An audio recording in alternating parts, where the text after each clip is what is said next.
ሰላም ጤና ይስጥልኝ። ሳምንታዊ ስለ ጤናው የተሰኘ መሰናዷችንን ይዘን ቀርበናል። አብራችሁን ቆዩ።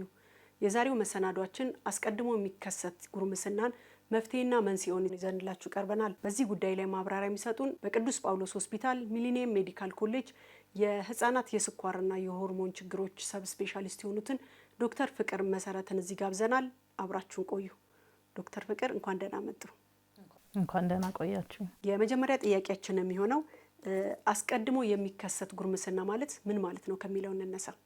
እንግዲህ አስቀድሞ የሚከሰት ጉርምስና ወይም ፕሪኮሽስ ፒበርቲ የምንለው ከምንጠብቀው የእድሜ ክልል በፊት የጉርምስና ምልክቶችን ወይም የፒበርቲ ምልክቶችን ስናይ ነው።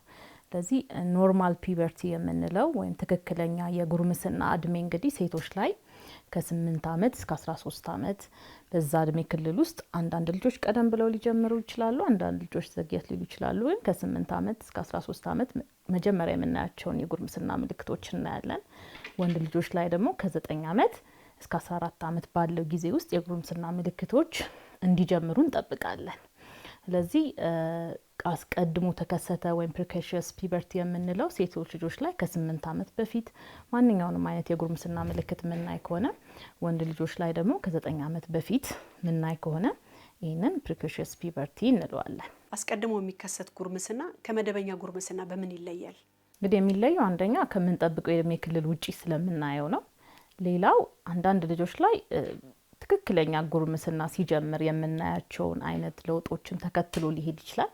አንዳንድ ልጆች ላይ ደግሞ በጣም ፈጥኖ ለምሳሌ በ6 ወር ውስጥ በጣም ፈጥኖ ሙሉ ለሙሉ የጉርምስና ምልክቶቹ ሁሉንም ለውጦች ልናይ እንችላለን። ይሄ ራፒድ ቴምፖ እንለዋለን። አንዳንድ ልጆች ላይ ደግሞ የተወሰነው የጉርምስና አይነት ለምሳሌ ሴት ልጆች ላይ እንደ ጡት ማብቀል ኖሮ ሌላ የጉርምስና አይነት ምልክቶች ላይ መጡ ይችላሉ። የተለያዩ አይነት ጉርምስና ላይ የምናያቸውን ሰውነታችን ላይ የሚኖሩ ለውጦችን አንዱ ብቻ ሊታይ ይችላል ማለት ነው። አስቀድሞ የሚከሰት ጉርምስና ለምን ይከሰታል? እንግዲህ የሚከሰተው መጀመሪያ ጉርምስና እንዴት ነው የሚፈጠረው የሚለውን ትንሽ ማብራሪያ ለመስጠት ያክል፣ ጉርምስና እንግዲህ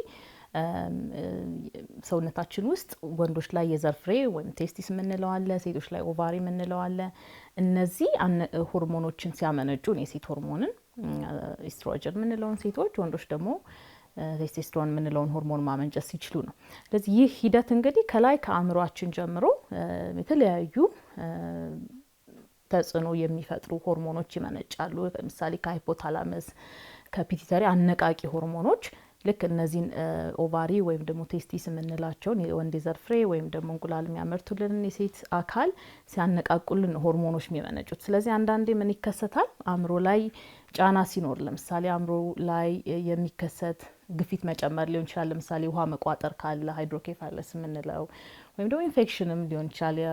የጭንቅላት ኢንፌክሽን ከዚህ በፊት ከነበረ ወይም ደግሞ እዛ አካባቢ ፒቲተሪ ሃይፖታላመስ የምንላቸው በጣም ትንንሽ የአእምሮ ክፍል ቢሆኑም እዛ አካባቢ ግፊትን የሚጨምር ለምሳሌ እዛ አካባቢ ማስ ካለ ወይም ደግሞ ለምሳሌ የጭንቅላት ካንሰር የሚኖር ከሆነ አንዱ ምክንያት ሊሆን ይችላል። እዛ አካባቢ ግፊት በሚፈጥርበት ጊዜ እነዚህ አነቃቂ ሆርሞኖች ቀድመው ሊመነጩ ይችላሉ። ስለዚህ ያላግባብ ኦቫሪን ወይም ደግሞ ቴስቲስን ስለሚያነቃቁ ሆርሞኖች ሊመነጩ ይችላሉ። ይሄኛውን ሴንትራል እንለዋለን።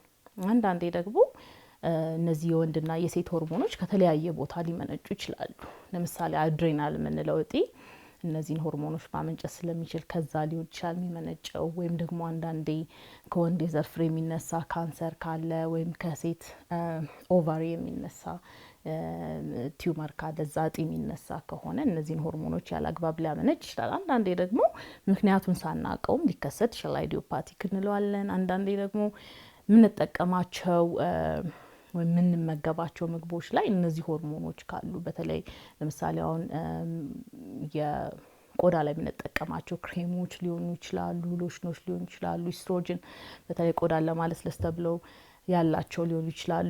አንዳንዴ ደግሞ ቤት ውስጥ የሆነ ሰው የሚጠቀመው ኢስትሮጅን ክሬም ሊኖር ይችላል። ወንዶችም ላይ እንደዛ ቴስቶስትሮን የያዙ አንድሮጅን የያዙ ክሬሞች አሉ፣ ወንዶች ለተለያየ ነገር የሚጠቀሙባቸው። በዛ ከቆዳ ጀምሮ አብዞርብ ሊደረጉ ወደ ሰውነት ውስጥ ሊገቡ ስለሚችሉ ልጆች በተለያየ ምክንያት እነዚህን የማግኘት አጋጣሚ ካላቸው እነዚህን ለውጦች ልናይ እንችላለን። ስለዚህ በጣም ሰፋ ያለ የተለያየ አይነት ምክንያቶች ነው ያሉት። ግን በአጠቃላይ እንደ ችግር የምናየው አሁን ቅድም የጠቀስኳቸው የእድሜ ክልል ከነዛ የእድሜ ክልል በፊት የምናይ ከሆነ ይሄኛውን ፕሪኮሽስ ፒበርቲ ወይም ደግሞ ከእድሜ በፊት የሚከሰት ጉርምስና እንለዋለን። አስቀድሞ የሚከሰት ጉርምስናን አስቀድሞ መከላከል ይቻላል? መከላከል ሙሉ ለሙሉ የምንችለው እንግዲህ ምክንያቶቹን ቀድመን የምናውቅ ከሆነ ነው። እንግዲህ አሁን ቀድሞ የሚከሰት ጉርምስና እንግዲህ በጣም ለህይወታችን አስጊ የሆኑ በሽታዎች ቅድም የጠቀስኳቸው ጭንቅላት ውስጥ ለምሳሌ ካንሰር ካለ ወይ ምጥ የሚነሳ ከሆነ የመጀመሪያው ምልክት ሆኖም ሊከሰት ይችላል። ስለዚህ ምልክት ስናይ ከምንጠብቀው የእድሜ ክልል በፊት የጉርምስና ምልክት ካየን ሁሉም የጤና ባለሙያ ማማከር ተገቢ ነው። ምክንያቱም ሌላም ጎን ለጎን ማየት ያለብን ችግሮች ካሉ ሌላም ለሕክምና የሚያስፈልጋቸው በሽታዎች የሚገለጡበት ምልክትም ሊሆን ስለሚችል ቅድሚያ ምንም አይነት የጉርምስና ምልክት ካየን ማማከሩ ተገቢ ነው። የአኗኗር ዘይቤያችን ለዚህ ችግር መነሻ ሊሆን ይችላል ብለን ልንወስድ እንችላለን። የአኗኗር ዘይቤ እንግዲህ ኢንቫይሮንመንት በተለይ የሆርሞን ችግሮች ላይ ራሱን የቻለ ከፍተኛ ተጽዕኖ አለው።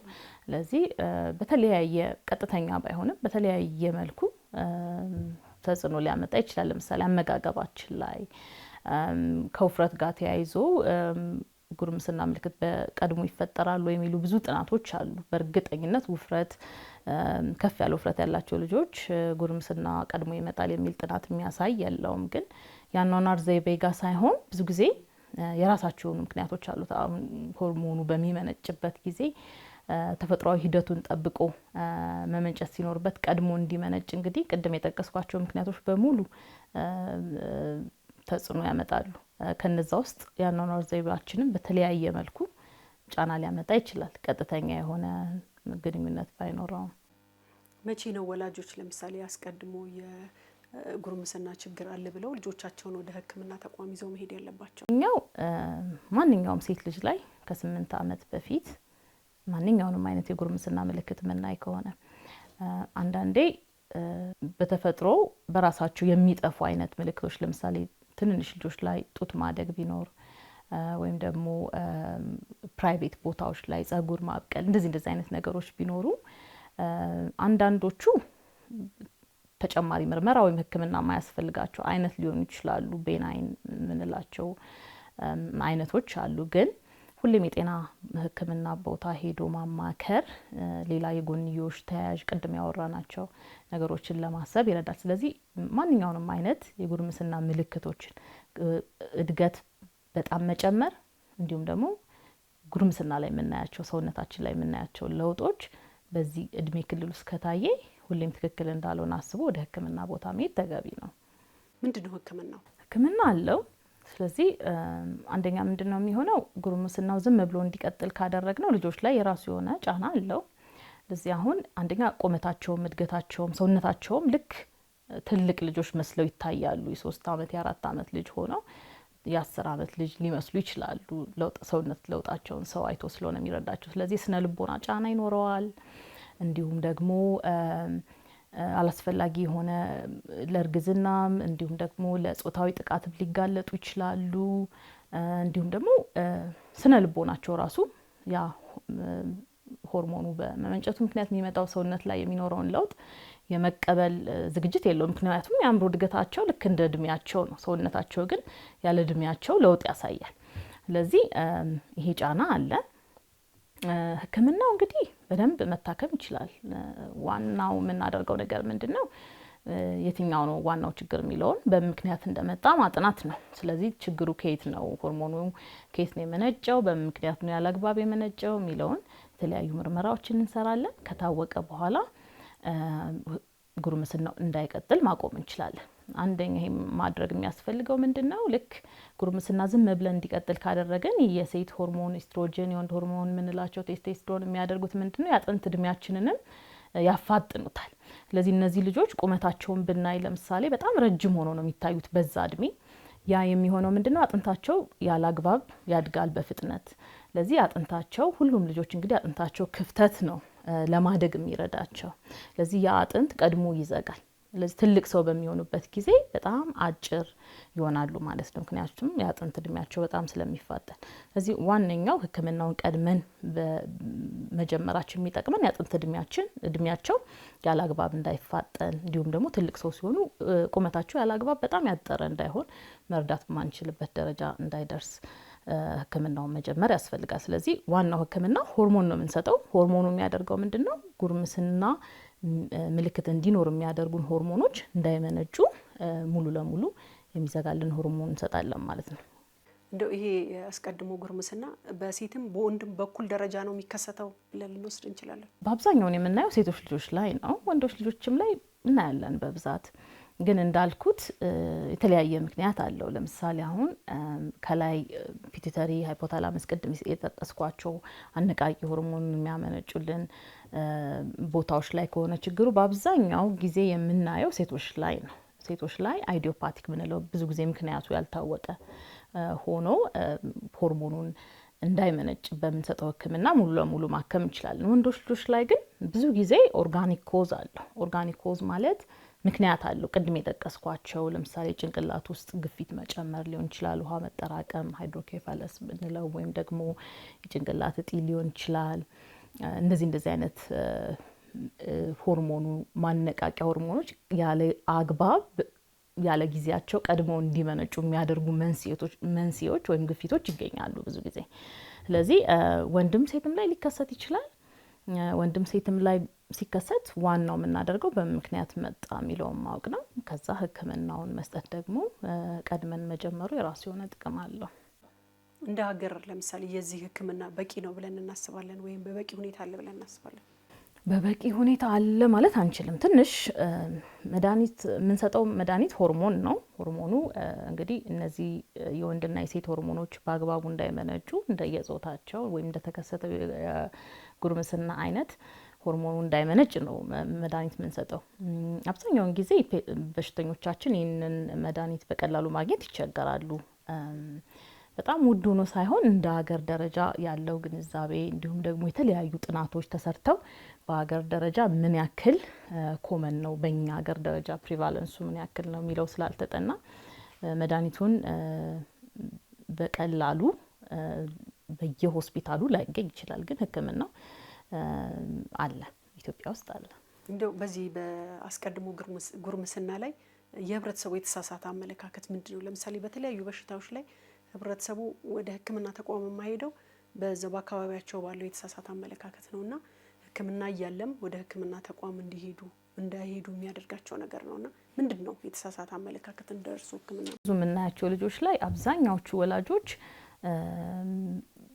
በጣም ብዙ ቦታ ሄደው ነው የሚመጡት። ጤና ተቋም ቦታ ሄደው ምንድነው ጉርምስና ወይም ፒቨርቲ በተፈጥሮ ራሱን የቻለ ተፈጥሯዊ ሂደት ነው። ግን ደግሞ መቼ ነው እንደ ችግር ማሰብ ያለብን የሚለው ማወቁ ራሱ ተገቢ ነው። ስለዚህ ለምሳሌ ከ8 ዓመት በታች ያለ ልጅ ላይ ይህ ለውጥ ሲታይ ትክክል ነው ብሎ ተረድቶ ወላጅ በቃ ቀድሞ ተከሰተ ብሎ የመቀበል አይነት፣ ምክንያቱም ተፈጥሯዊ ነው የሚለው ግንዛቤ ስላለ አብዛኛው ወላጅ ዘግይቶ ይመጣል። አንድ እሱ ነው። ሌላው ጤና ተቋምም ሊሆን ይችላል የተለያየ ቦታ ሲሄዱ ችግር የለውም የሚል አይነት ቀላል ነው ብሎ፣ ምክንያቱም ቅድም እንዳልኩት አብዛኛዎቹ የሆርሞን ችግሮች አጣዳፊ የሆነ ችግር ሊያሳዩ ይችላሉ። ስለዚህ እነዚህ ነገሮች ተፈጥሯዊ ነው ብሎ በማሰብ ችላ ማለት መዘግየት የራሱ የሆነ የሚያመጣው ጫና ይኖረዋል። ሌላው ምንድነው እንግዲህ የጾታዊ ለውጥ ላይ የሚታዩ ነገሮች በእኛ ማህበረሰብ ደረጃ ልጆችን የመደበቅ እንዲሁም ደግሞ የት መውሰድ እንዳለበት ወላጅም ግንዛቤ ላይኖረው ይችላል። መታከም እንደሚችል ግንዛቤ ላይኖረው ይችላል። በዚህ የተነሳ አብዛኛውን ጊዜ የምናያቸው ልጆች ዘግይተው ነው የሚመጡት። ስለዚህ ተፈጥሯዊ ሂደት ጋር መመሳሰሉ ይመስለኛል ዋናው የግንዛቤ ስህተት።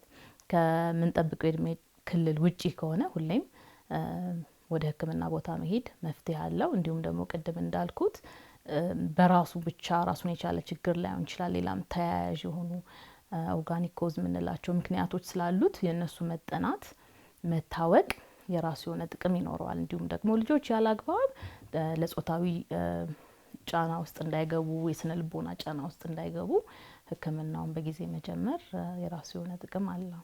እንደው አስቀድሞ የጉርምስና ችግር የተከሰተባቸው ልጆች ላይ ወላጆች ምን የተለየ ነገር ማድረግ አለባቸው? ዋናው መመክረው እኔ ወደ ሕክምና ማዕከል ቀድሞ መምጣት ነው። ቀድሞ መታከም ይኖርበታል። ምክንያቱ በምንድነው የመጣው የሚለው መታወቅ ይኖርበታል። ቤት ውስጥ የሚደረግ ነገር አይኖርም። ስለዚህ ብዙ ቦታ መውሰድ ሳይሆን ሕክምና ቦታ ሄዶ በአግባቡ በምክንያት እንደመጣ እንዴት መታከም እንደሚችል ማወቅ በጊዜ ተገቢ ነው ብዬ አስባለሁ። አሳሳቢነቱ ምን ያህል ነው? አሁን ለኛም ለሁሉም አዲስ ነው ይሄ አስቀድሞ ጉርምስና መከሰት የሚባለው ነገርና አሳሳቢነቱ በምን ደረጃ ላይ ነው ልንወስድ እንችላለን? በእኛ አገር ደረጃ እንግዲህ አሁን ምንድነው እኛና እንዲሁም የተለያዩ በማደግ ላይ ያሉ ሀገሮች ማለት እንችላለን ጥናቶች በቂ አይደሉም። በዓለም አቀፍ ደረጃ ግን እንግዲህ ከተለያዩ የሆርሞን ችግሮች ከምናየው ውስጥ አንደኛ በዋነኛነት የጉርምስና ጋር ተያይዞ ያሉ ችግሮች ነው። ቀድሞ መምጣት አንዱ ሆኖ መዘግየትም የተለያዩ የጉርምስና ምልክቶች ችግሮች ዋና ችግር ናቸው እንደ ሆርሞን ሐኪም። እኛ ሀገር ጋር ግን ይሄም ያክል ፐርሰንት አለ የሚል ስፔሲፊክ ጥናት የለንም። በዓለም አቀፍ ደረጃ ግን በጣም ከተለመዱ የሆርሞን ችግሮች ውስጥ አንዱ ነው። እንደው በእርሶ የሕክምና ጊዜ ውስጥ እንደው የተለየ አጋጣሚ ብለው የሚወስዱት ባስቀድሞ ጉርምስና የተለየ አጋጣሚ ገጥሞኛል የሚሉት ነገር ካለ እስቲ ለአድማጭ ተመልካቾቻችን ያካፍሏቸው። በጣም ብዙ አሉ። በእኔም በዓለም አቀፍ ደረጃም ሪፖርት የተደረጉ ለምሳሌ እኔ ጋር የመጣች አንድ የ8 ወር ልጅ ነበረች። ሙሉ ለሙሉ ጉርምስና ሲኖር ሴቶች ላይ የምናየውን ለውጥ ሙሉ ለሙሉ ኖሯት የመጣች የወር አበባ እስከማየት ድረስ ሁሉም አይነት ለውጦች ነበረ። ግን በሚያሳዝን ሁኔታ በጣም ከክፍለ ሀገር ቦታ ስለሆነ የመጡት በጣም 3 ወር ጀምሮ ያዩት ምልክት 6 ወር ሙሉ ምንም አይነት ሕክምና ማግኘት አልቻሉም ነበር። እንዲሁም ደግሞ ሌላም አንድ ልጅ ነበረች ምን ያክል ሰው እንደማያስተውለው የሷ ችግር የነበረው የጄኔቲክ ችግር ነው። ተያያዥ የሆኑ ምልክቶችም ይኖራሉ። ለምሳሌ አጥንቷ ላይ ችግር ነበረ፣ አጥንት በተደጋጋሚ መሰባበር እንደዛ አይነት ነገር። ስለዚህ የጉርምስና ምልክት ከ5 ዓመት ጀምሮ ነበራት። ግን እንደ ችግር ስላላዩት እሱን ፈልገው አይደለም የመጡት። የአጥንት ስብራት ስለነበራት ነበር ወደኛ የመጡት። ስለዚህ ያኛውን እኛ ደጋግመን በመጠየቅ ሰውነቷ ላይ የምናየው ምልክት አይተን እሱን ስላሰብን ደጋግመን ስንጠይቅ ነው መጨረሻ ላይ እሱ እንዳለ እሱም ቀድሞ የነበረ ምልክት መሆኑን ያወቅ ነው ማለት ነው። በዓለም አቀፍ ደረጃም በጣም ብዙ የሚያሳዝን ታሪክ ያላቸው ሰዎች አሉ። ለምሳሌ በዓለም ደረጃ አሁን በጣም ትንሽ ሆነው በትንሽነት እድሜ የወለደች ህጻን ልጅ በ5 ዓመት ከ4 ወሯ በዚሁ ችግር የተነሳ ነው ፔሩ ውስጥ የመጀመሪያው ሪፖርት የተደረገች ኬዝ ነች። እንደውም ፔሩ ውስጥ በጣም ገጠር የሚባል ቦታ ላይ የነበረች ልጅ ነችና 5 ዓመት ከ4 ወሯ ላይ እንግዲህ 7 ወር እርግዝና ሆዷ ያላግባብ እያደገ ሲሄድ ነው ወላድ ተጨንቆ ወደ ሕክምና ቦታ የወሰዳት። ያኔ ሕክምና ቦታ ስትሄድ የ7 ወር እርጉዝ እንደሆነች የታወቀው አባቱ ማን እንደሆነ እንዴት እንደተፈጠረ የሚያውቅ ሰው የለም። እነዚህ ልጆች በጣም ትንንሽ ናቸው። ሰውነታቸው ቢያድግም የአእምሮ እድገቷ በጣም ትንሽ ስለነበረ ከወለደች በኋላም ልጁ ሲያድግ እንደ እህቱ ነበረ ያደገው ልጅ የሚያውቀው የነበረው። መጨረሻ ላይ ነው እናቱ እንደሆነች የተነገረውና በጣም እንደዚህ አይነት ነገሮች ይከሰታሉ። ምንድነው ችግሩ? በተለይ እኛ ማህበረሰብ ላይ ችግሩ ከተከሰተ በኋላ ልጆቹ ጤናማ መስለው ስለሚታዩ ያን ለውጥ እንደ ዋና ችግር ላይ ይታይ ይችላል። ስለዚህ ጎን ለጎን የሚኖረው የስነ ልቦና ጫና እንዲሁም ደግሞ ጾታዊ ጥቃት ጫና እንዲሁም ደግሞ ቀደም እንዳልኩት ቀድሞ አጥንት ስለሚዘጋ የሰውነት ማጠር እነዚህ ነገሮች ሙሉ ለሙሉ ሕክምናውን በመጀመር መከላከል የምንችለው ነገር ነው። ግንዛቤው በጣም አናሳ ነው። እንዳልኩት አብዛኛው ወላጅ እንግዲህ ይህ ችግር ኑሯቸው ከሚመጡት ልጆች ውስጥ አብዛኛው ወላጅ ምንም አይነት መረጃ የለውም። ሲመጣ ከመምጣቱም በፊት በጣም ብዙ ቦታ ሄደው ተመላልሰው መጨረሻ ላይ ነው እኛ ጋር የሚመጡትና ግንዛቤው ላይ በጣም ከፍተኛ የሆነ ክፍተት አለ። ዶክተር ፍቅር ስቱዲዮ ድረስ መጥተው ስለሰጡን ሰፊ ማብራሪያ ከልብ አመሰግናለሁ። በጣም አመሰግናለሁ። አድማጭ ተመልካቾቻችን የዛሬው መሰናዷችን በዚህ ያበቃል። አብራችሁን ስለቆያችሁ ከልብ አመሰግናለሁ።